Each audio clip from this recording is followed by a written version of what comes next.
समाचार अब तक, सत्य का साहस। नागपूरच्या संविधान चौकात अंगणवाडी सेविकांकडून अनोखा आंदोलन करण्यात आलंय। अंगणवाडीची शाळा भरवून आंदोलन करण्यात आलंय। आपल्या विविध मागण्यांसाठी अंगणवाडी सेविकांचे मागील अनेक दिवसांपासून राज्यभर आंदोलन सुरू आहे। 23 जानेवारी रोजी अंगणवाडी सेविकांनी नागपूरच्या वेराटी चौकात घेराव केल्यानं बराच काळ वाहतुकीची कोंडी निर्माण झाली होती। अंगणवाडी सेविकांनी 24 जानेवारीला पुन्हा संविधान चौकात सरकारचे लक्ष वेधण्यासाठी अंगणवाडीची शाळा भरवत अनोखा आंदोलन केलंय। शाळा भरवून चिमुकल्यांमध्ये अभ्यासाची गोडी निर्माण व्हावी याकरिता संविधान परिसरात सेविकांनी कार्यशाळा घेतली। यावेळी मोठ्या संख्येने अंगणवाडी कर्मचारी या उपस्थित होत्या आणि सरकार विरोधात जोरदार घोषणाबाजी देखील करण्यात आली। जोपर्यंत आमच्या मागण्या मान्य होत नाही तोपर्यंत आंदोलन सुरूच राहील आणि यापेक्षा अधिक तीव्र आंदोलन करू असा इशारा अंगणवाडी सेविकांनी दिला आहे। आम्ही इथे 51 दिवसापासून आमचं आंदोलन सुरू आहे आणि शासनाच्या विरुद्ध ही आमची एक लढाई आहे। कारण आम्हाला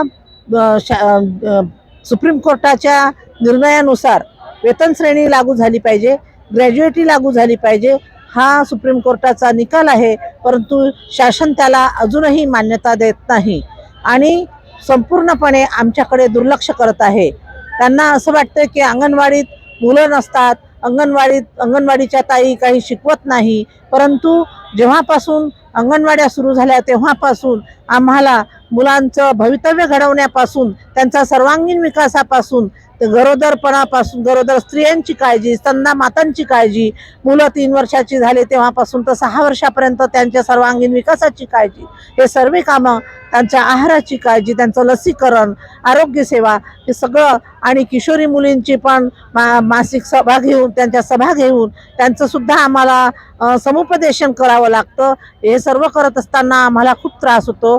तरी सुद्धा या महागाईच्या काळात आम्हाला फक्त सेविकांना 10,000 आणि मदतनीसांना 5,000 एवढंच मिळतं। या महागाईच्या काळात तेवढं काही पुरत नाही आणि शासनाला आमची मागणी आहे सेविकांना 26,000 आणि मदतनीसांना 20,000। परंतु हे सरकार सगळं आमच्या या महिलांना रस्त्यावर सबलीकरण करतो म्हणतात, परंतु महिलांना रस्त्यावर उतरवणारी सरकार आहे। अजूनही त्यांनी आमची दखल घेतली नाही। आज कॅबिनेटची बैठक आहे आणि या कॅबिनेटच्या बैठकीमध्ये जर आमचा निर्णय लागला नाही तर आम्ही याच्या पुढेही आमचं आंदोलन चालूच ठेवणार आहोत। याची दखल मात्र त्यांनी घ्यावी। आज आम्ही इथे अंगणवाडी भरवून मुलांना कशा प्रकारे आम्ही शिक्षण देतो, कसा आम्ही त्यांचा शैक्षणिक विकास करतो, सर्वांगीण विकास कसा करतो, त्यांचा सामाजिक विकास कसा करतो, हे आज आम्ही इथे संविधान चौकात अंगणवाडी भरवून आम्ही त्यांना दाखवून देण्याचा प्रयत्न केला आहे। तरी त्यांनी आज आमच्या या अंगणवाडीची दखल घेतली पाहिजे, एवढंच मला सांगायचं आहे।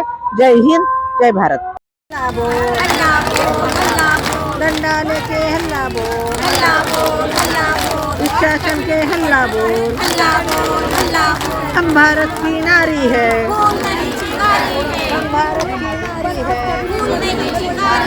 हम शाबाश शाबाश शाबाश शाबाश शाबाश शाबाश। 1 2 3 समाचार अब तक साठी रिंकू पांतावणे, नागपूर।